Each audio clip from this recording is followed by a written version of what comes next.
What's up, good people? I'm Dmitry with the crew, and we are right now going to visit Silverstone. And usually they've had the worst lighting for the entire CES show forever. So we're gonna take bets to see if they have actually improved their lighting by maybe including some soft boxes or something. So let's see. Hey, is it here? Oh my god. The orange. You see this orange? It's like foreshadowing what we're about to witness at Silverstone. All right, Ibo, what do you think? They'll have good lighting or no? No. Michael? I think they're gonna have good lighting only because during the day there's gonna be sunlight. And I think they will have soft boxes. Lights. Yes, they did it. So you won. You won. I won.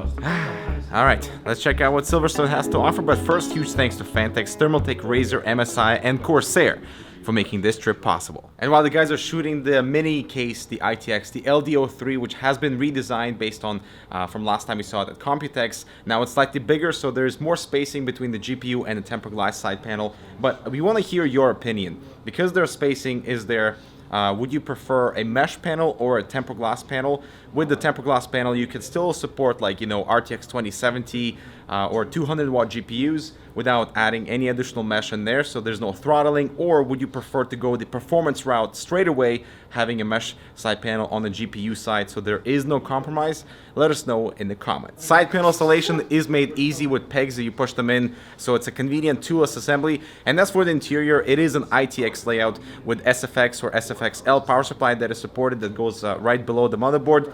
So there's a bit of dead space in there, but it allows for nice airflow channel from bottom to the top. So you can install a fan at the bottom. You have a nice air cooler and have an exhaust fan on top with a GPU on the side. So blower style is sort of recommended for this channel airflow, but regular triple slot fan design is also not a problem. There is an optional 80mm fan mount up top, so it can suck in all the dead air that is circulating around the GPU, but of course it is optional, so you populate it if you need extra cooling. So yes, we were able to set up the lighting to reveal this case, the Raven prototype. Now it's exciting because the last Raven case that Silverstone launched was in 2014, so quite a while back. It's not as ancient as that CPU cooler inside though. However, we'll give them a pass because it's hardware connects, you know what I mean?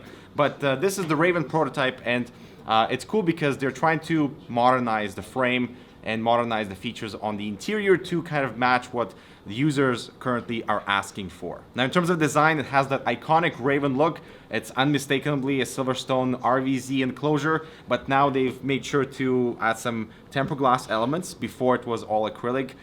They are still not finalized about the the ventilation patterns and stuff, but I really like this kind of combination between steel. I'm really hoping that they might change up the plastic configuration so it doesn't look so plasticky, for example. But one really cool element about the front is because of the interior layout. They want to make the front semi-transparent so you can actually see your graphics cards, which is cool. I appreciate that. So everything is revealed here, and at the front, we don't normally see that, and it will be a cool, unique element for the Raven prototype. All right, so let's go inside, and the interior is actually quite interesting, and it's not final yet, but would love to hear your feedback. So, let's get the airflow straight out of the way, which is what the Raven series of cases have been known for. Two massive 180mm air penetrated fans. These have been updated, so they consume 60% of power of the original, so they're more efficient and they run at higher RPM, at 1500 RPM.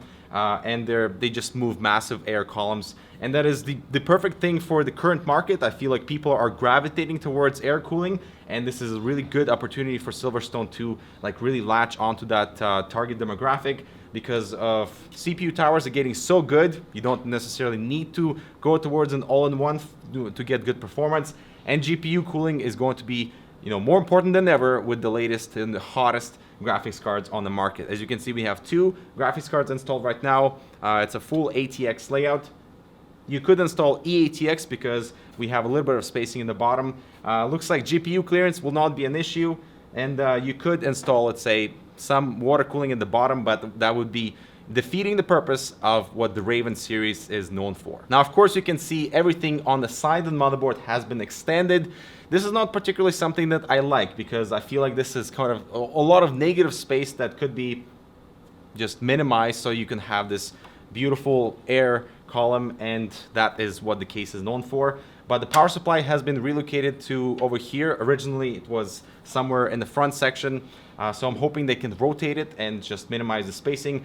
But with this configuration, we have this rear fan installation and side installation, so you could do a 240 rad on the back or the side. So that is kind of a thing if you want to go with air cooling and do custom loops and stuff.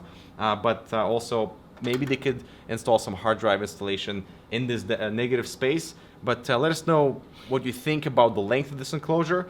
I think personally it's a bit too long for my taste. I would prefer something a little bit more compact, but people were complaining that the RVZ04 was too compact, so where is that middle ground? And because of this whole 90-degree rotation for the motherboard, all of your I/O connections for the GPU for the motherboard are facing up and therefore have to be routed through the top panel. So I'm hoping the top panel design is good. It matches to what the Raven series is known for. Some angular panels that is also modern, but that also means that you have to take into account how you route all the stuff through the back. And given the massive length of the enclosure, I'm hoping that will not be an issue. And behind the motherboard tray, this is where the magic happens. So right now they are still unsure whether to include a full tempered glass side panel here to reveal all your motherboard area.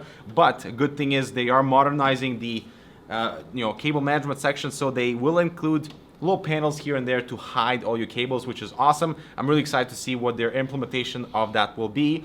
But maybe they'll include like a tempered glass window over here, which would be again great. And here, plenty of space for all your cables, dual SSD caddies, and of course these are also compatible with 3.5-inch drives. So storage is not its strong suit, but the whole thing about the Raven series has always been airflow, and I think they're delivering on that promise exactly with this Raven prototype. Now, the thing is the price. So right now they're maybe thinking around $200, so let us know what you think about that. Maybe by the time it rolls out, it will be competitive in the sense for airflow, maybe giving us the best cooling performance for the CPU and the GPU, which will be its strong suit. But then, yeah, $200 is still a lot of money, especially when there are a lot of good options for that money. All right, guys, so that is the Raven prototype. A fun fact that my first ever review on Hardware Canucks was a Raven Silverstone RVZ03, so it brings back good memories, and it's really good to see Silverstone upgrading their internal layout, cable management, while still sticking to that core formula with those air penetrators and keeping up with that 90-degree airflow column. So yeah, let us know what you think about the Raven prototype. Thanks so much for watching, and we'll see you in the next video.